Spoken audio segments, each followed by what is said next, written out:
What's up, you guys? Garrett here, and boy oh boy does it look like our friend Jeff Bezos over at Amazon has gotten himself in a little bit of a situation. According to some recent reports, House lawmakers are demanding Jeff Bezos to testify before Congress about some possible misleading or false statements made on Amazon's behalf in the court of law. These lawmakers also stated, quote, "Although we expect that you will testify, we reserve the right to resort to compulsory process if necessary." So basically what they're saying is, hey Jeff, we expect for you to show up to court and testify, but if you decide not to, we're pretty much gonna make you. So ultimately the House lawmakers want to hold Jeff Bezos accountable for Amazon's dishonesty, and they're also considering whether a perjury referral is warranted. So pretty much Amazon was already feeling the heat from an antitrust investigation, but they really started to feel the heat lately as the New York Post came out with an article pretty much claiming that Amazon is using third-party sellers' data to make competing products and to ultimately take over more market share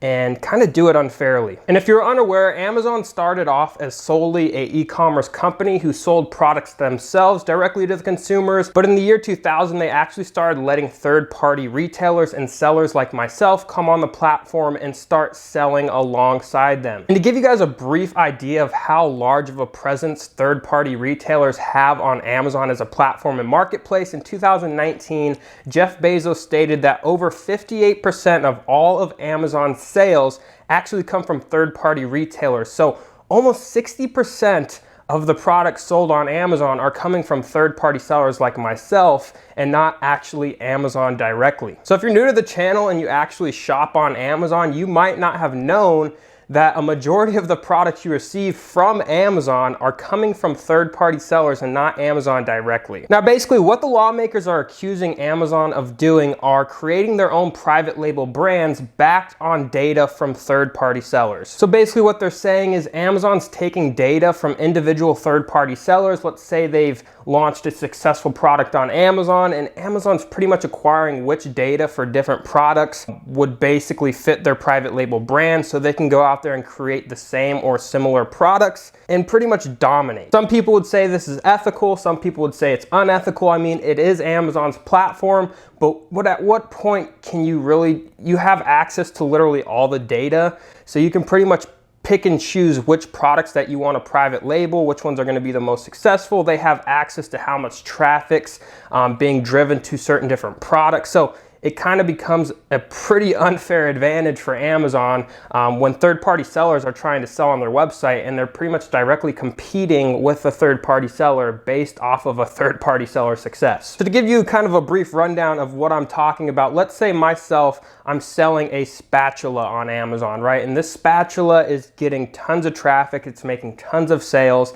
Amazon knows this, so what they essentially could do is take all the data from my product. They know which search terms are being searched the most. They know how often my product's being bought. They know how often my product's being bought compared to other products on their platform. And what they can do is they can say, hey, this guy's making a killing selling these spatulas. Why don't we go over to China or wherever it might be and create up our Amazon basic spatula, and let's just place ourselves right next to Mr. Seller, third-party seller on our platform, and let's kind of get more exposure than him and kind of take over that market share. Now it becomes really unfair because Amazon can place themselves wherever they want on their platform. So for third-party sellers, we have to kind of go through a ranking process where we want to rank for certain search terms. For in this case, we want to rank for spatula or something like that, right?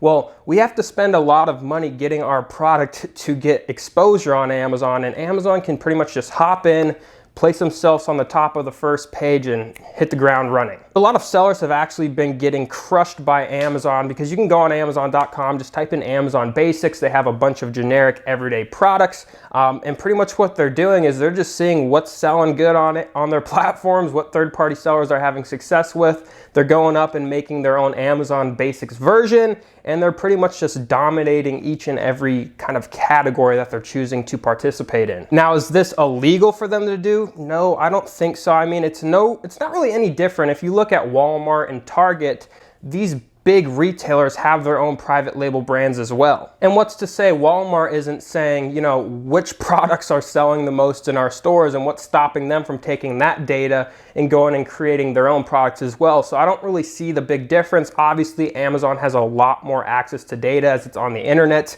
They can see how much traffic certain things are getting. They can see conversion rates. They can see price points. Amazon has access to probably the best manufacturers in the world to get the best pricing. They can undercut third-party sellers. So it does become a bit of a problem, but at what point is it unethical or illegal? Because again, it's their platform. We're choosing to sell on Amazon's platform. They might not be Amazon without us, but again, they're providing third-party sellers with the most traffic online. It's a great marketplace to sell on. I have no complaints myself, but I do understand where sellers are coming from, lawmakers. It is unfair to compete directly with, you know, sellers that are helping propel your platform to the top. But when it comes to the court of law, is it really illegal? I don't think Amazon would be doing it if it were breaking some sort of law. They have the best legal teams. They know what they're doing, but again, who knows? Amazon has denied the claims that they're using single third-party seller data. Now they're definitely using third-party sellers' data as a whole, but they claim that they're not specifically kind of zooming in on one seller and taking the data from him. But what does the difference make? If you're taking the top 5 sellers of a certain product, what difference does it make if you just take them each one by one or put them all into a pool and take the averages? So what are your thoughts on this topic? Do you think it's wrong that Amazon uses third-party sellers' data to create their own products to compete? Or do you think it's ethical because one, they're the owner of the platform and they give third-party sellers the actual opportunity to leverage their marketplace for their benefit? Also, do you think they're going to face any legal repercussions? I don't think they're going to get in huge trouble. I could see them paying some fines and some things like that. But overall, what are your guys' thoughts? Would love to hear them in the comment section down below. But that's going to wrap it up for this video, guys. I hope you enjoyed watching and I'll see you tomorrow for the next one.